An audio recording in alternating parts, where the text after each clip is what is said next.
Ni kwanza mtazamaji ni kukumbushe tu kwamba Waziri wa Usalama wa Taifa Fred Matiangi ametoa wito kwa maafisa wa polisi kukubali kukosolewa na vile vile kubadili mienendo yao, akisema kwamba Wakenya wamekuwa na taswira tofauti sana, taswira hasi katika jeshi la polisi. Vile vile amewataka Wakenya kuepuka kuwalaumu maafisa wa polisi wote kiujumla kwa sababu ya makosa ya afisa mmoja.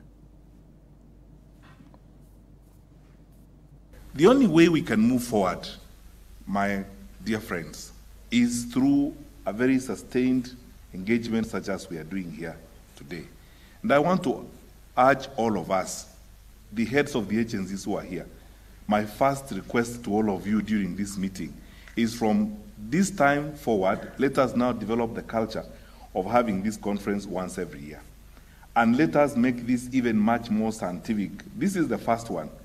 I would like us to have a situation where the police present their report on crime, their statistics on the cases that have come before them, what has been done on those cases.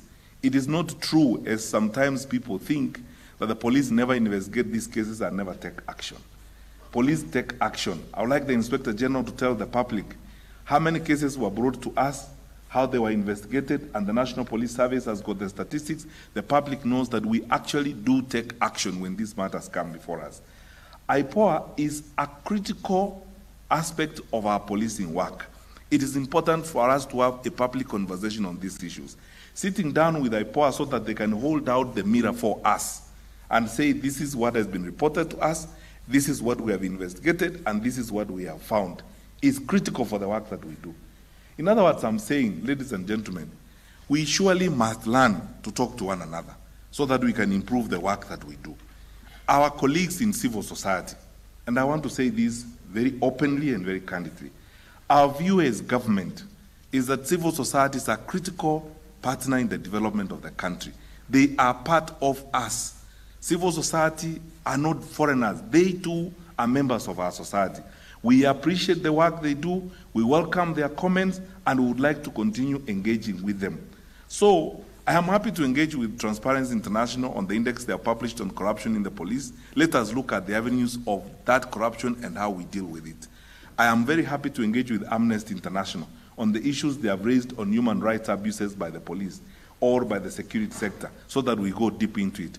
We are happy to engage with the Kenya National Commission on Human Rights and the Kenya Human Rights Commission on all the reports they have on the work we do. That is how we will develop a strong country where we speak to one another, because we are all stakeholders in the security sector. And I'm saying this because I know for a long time a gap has existed between us, where sometimes we think others are enemies of the work we do, or we suspect one another. There is no need for suspicion, because as PS says, we all have one objective. We want a secure country, we want a stable nation, we want to thrive. And because we in the security sector are human beings who make mistakes, who sometimes may make decisions that may not go down well with everyone, we are humble enough to say, let us come and reason together. Let us figure out how we can strengthen the security sector as we go forward, how each one of us can play our role effectively as we go forward. That way, we will reduce the amount of negative energy that is spent on blame games because we do not understand each other or because we are talking at cross purposes, and then harness the energy to do more to support our country, to do more to ensure that we move forward as a sector, as it were. I am not denying that we don't have challenges. We do.